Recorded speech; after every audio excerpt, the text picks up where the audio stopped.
How many times have you had somebody try to get into your surveillance vehicle while you are in it conducting surveillance? I know if you have been doing surveillance for as long as I have, it has probably happened at least once, or at least you have felt that somebody might try to get into your vehicle. The first thing that you need to keep in mind when it comes to vehicle security while on surveillance is the type of vehicle you use for surveillance. I often joke that I could probably conduct surveillance in a yellow T-top Camaro, and you know what? I probably could. Well, at least once. But the opportunities for success diminish rapidly with a flashy vehicle. One of my first vehicles was a black Grand Prix, much like this one right here. A nice, shiny, sporty vehicle with dark tinted windows seemed like the ideal vehicle at the time. To be sure, I love this car. It was fast. It had many features that were very conducive to a surveillance vehicle. One thing I loved about this car was the way the front seats laid back. They went completely flat. I mean completely flat. I could lay back the seat and actually lay down with my entire body below the window line. Now for concealment, this was perfect. I could lay there and stick a camera up just slightly over the window bottom and I could get all of the video that I wanted to. I even caught an entire drug deal one time happening while conducting surveillance in this car. When something like that is going down nearby, you really want to know that you are concealed and secure. This video is sponsored by OREP Insurance and Working PI Magazine. OREP is a leading provider of private investigator liability insurance. Visit orep.org for a quote today. Now the seats laying back that flat also afforded me very easy access to hop into the rear seat or back into the front seat very quickly. This is another huge consideration for a surveillance vehicle. The car had a middle console, but it was low, like flush with the seats, so rolling in and out of the back seat was very simple for me. Here are some of the cons I discovered after using this vehicle for a while. Now, I actually used this car for several years, and I had a ton of success with it. I really think that most vehicles have a lot of plus factors as well as con factors to using them for surveillance. I don't know that there is any one vehicle that is absolutely perfect for all surveillance situations. I had really dark tinted windows on this car. This was nice for concealment, but it causes a lot of other issues. Seeing out in low light situations is one downside. It was just plain dark at night or even on a cloudy day, especially right before dawn or dusk. That extra dark tint also affects your video colors. Yep, it can easily give all of your video a blue tint, so the car you are watching may look to be reddish purple when in fact it is actually orangish red. So your report says one thing, but the video says another, and if you get video out the front window or with a covert camera, the colors are different as well. Your camera's autofocus can be affected by heavy dark tinting as well. I have seen some cameras actually try to first focus on the window, then focus outside. Or if there is the slightest speck of dust on that dark tinted window, the camera might try to focus on that.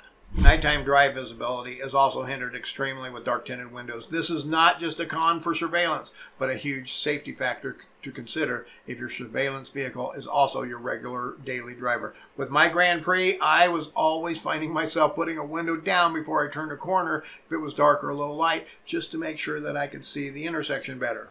Now the biggest con on my list to very dark window tinting is that it draws attention to your car. Do this little exercise for me. The next time you go out, just drive through your neighborhood and look at all of the vehicles in the neighborhood. What level tinting do they have? I have found that the vast majority of vehicles have little to no tinting or tinting just on the rear windows. And if there is tinting on the front, it is many times slightly lighter tinting than the rear windows. I know in my neighborhood, if my surveillance vehicle is sitting out in the driveway, it is very obvious to me that it has very dark tinted windows. Some people also think, for whatever reason, that those black sedans with dark tinted windows are always the police. Now, if you look at most cop cars, they do not have tinted windows. This is for officer safety and to allow the officer to see outside as best as possible. I know that most police departments do have surveillance vehicles, but I also know that most of those are not as conspicuous as one would think. So surveillance safety tip number one, folks, is to make sure your vehicle does not stand out too much. I understand your vehicle is your vehicle. Also, we don't have a ton of cash just laying around to just go buy another vehicle.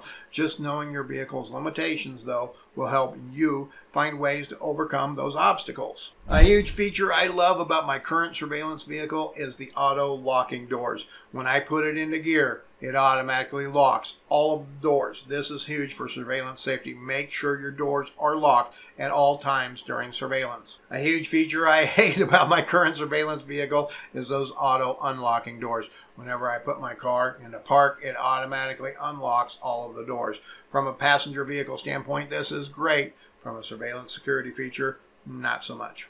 I have just gotten into the habit of always locking my doors as soon as I park for surveillance. This makes sure I have some security while hiding in there. Another feature of my current vehicle is that every time I shut my car off, the interior lights come on. This is a huge con and safety issue for doing surveillance. Usually you want to pull into the neighborhood, find a parking spot really quick, shut everything off, and get hunkered down without drawing any attention to yourself or your vehicle. Thankfully, though, my car has a button that shuts off all of the interior lights, so when I shut off my car, all of the lights do not go on. As a passenger vehicle, though, this is kind of a pain as you can't see everything once you've parked, but as a surveillance vehicle, this is a huge plus. Another feature my car has is that when I shut off my car, the headlights stay on briefly. Now, while on surveillance, I want all of my lights off as fast as can be possible. The way I get around this is I open and I close my driver's side door. This doesn't work for all cars, but for mine it does, and it allows for a great maneuver that really helps you while on surveillance. If anybody notices you pulling into the neighborhood and they hear a car door open and they hear it close, they assume whoever was inside the car has gone out and they've gone about their business. So that's safety tip number 2, folks. Be aware of your vehicle's lighting inside and out and how much it might draw attention to you. Just knowing those features and limitations will allow you to find ways to work around them and make your surveillance safer. Having a car alarm is a huge safety thing for being on surveillance, folks. Now, I don't think that pulling into the neighborhood, getting all blacked out, set up, and hunkered down, then setting your car alarm is the wise thing to do. If something makes your car alarm go off, it will draw attention to you very quickly. Let's take a look at one of my earlier cases with my Pontiac Grand Prix. You remember that nice, shiny black sport vehicle I was so proud of?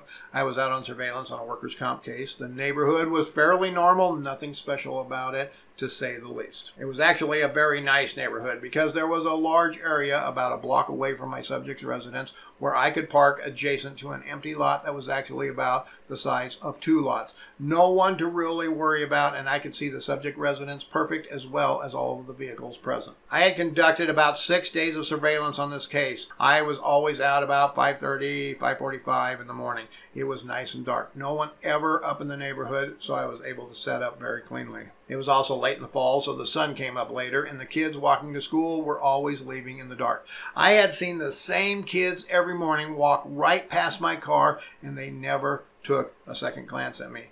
I love it when a plan comes together. I was perfectly concealed inside my car. On day 4, I see all of the neighborhood kids leaving their houses, walking to school, just like normal. This time I see one of the older kids walking, talking, and he keeps pointing in my direction. I am like, oh no. Did he see me this time? Am I burned? As this group of 4 teenagers approach my vehicle, I see him looking more intently right at my car. Then, when they get right next to my car, I see his face up against the back passenger window trying to peer inside my car. My heart is racing about 100 miles an hour. Then I hear the click as he tugs on the door handle. I slowly move my hand up to the side of my steering wheel. I grab my keychain, I grab the key fob for the car, and I hit that panic button, and then the honking and the running started. My car alarm started honking, and those kids took off like no one's business. You know what? They never bothered me again. In fact, they walked on the opposite side of the street the next 2 days.